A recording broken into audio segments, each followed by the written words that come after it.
बहुत समय पहले की बात है। किसी गांव में शंकर नाम का एक वृद्ध व्यक्ति रहता था।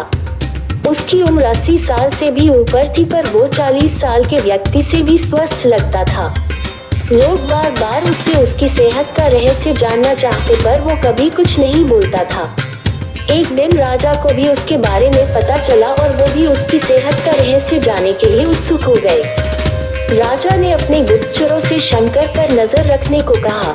गुप्तचर भेष बदलकर उस पर नजर रखने लगे। अगले दिन उन्होंने देखा कि शंकर भोर में उठकर कहीं जा रहा है। वे भी उसके पीछे लग गए। शंकर तेजी से चलता चला जा रहा था। मीलों चलने के बाद वो एक पहाड़ी पर चढ़ने लगा और अचानक ही गुप्तचरों की नजरों से गायब हो गया। गुप्तचर वहीं रुक उसका इंतजार करने लगे। कुछ देर बाद वो लौटा। उसने मुट्ठी में कुछ छोटे छोटे फल पकड़ रखे थे और उन्हें खाता हुआ चला जा रहा था। गुप्तचरों ने अंदाजा लगाया कि हो न हो शंकर इन्हीं रहस्यमयी फलों को खाकर इतना स्वस्थ है। अगले दिन दरबार में उन्होंने राजा को सारा किस्सा कह सुनाया। राजा ने उस पहाड़ी पर जाकर उन फलों का पता लगाने का आदेश दिया, पर बहुत खोजबीन करने के बाद भी कोई ऐसा साधारण फल वहां नहीं दिखा। अंततः थक हार कर राजा शंकर को दरबार में हाजिर करने का हुक्म दिया। राजा शंकर, इस उम्र में भी तुम्हारी इतनी अच्छी सेहत देखकर हम प्रसन्न हैं। बताओ तुम्हारी सेहत का रहस्य क्या है? शंकर कुछ देर सोचता रहा और फिर बोला, महाराज, मैं रोज पहाड़ी पर जाकर एक रहस्यमयी फल खाता हूँ, वही मेरी सेहत का रहस्य है। उद्धरण चिन्ह। ठीक है, चलो हमें भी वहां ले चलो और दिखाओ वो कौन सा फल है।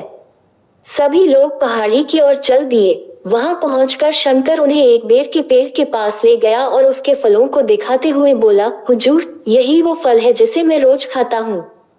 उद्धरण चिन्ह। राजा क्रोधित होते हुए बोले, तुम हमें मूर्ख समझते हो।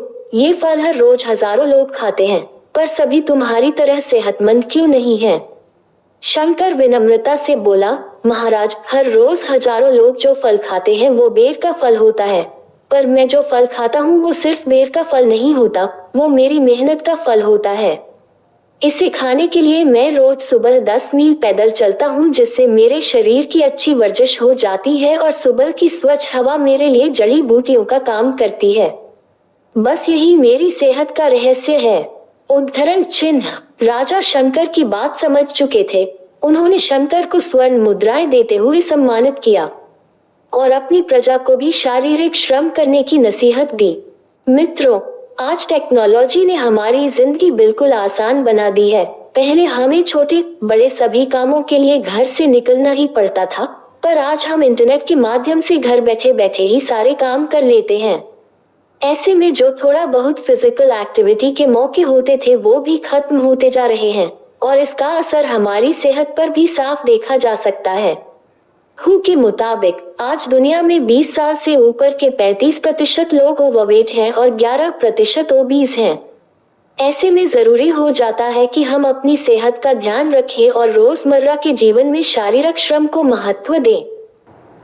दोस्तों, अगर आपको यह कहानी पसंद आई हो तो मेरे चैनल को सब्सक्राइब कीजिए और वीडियो को लाइक करना ना भूलें।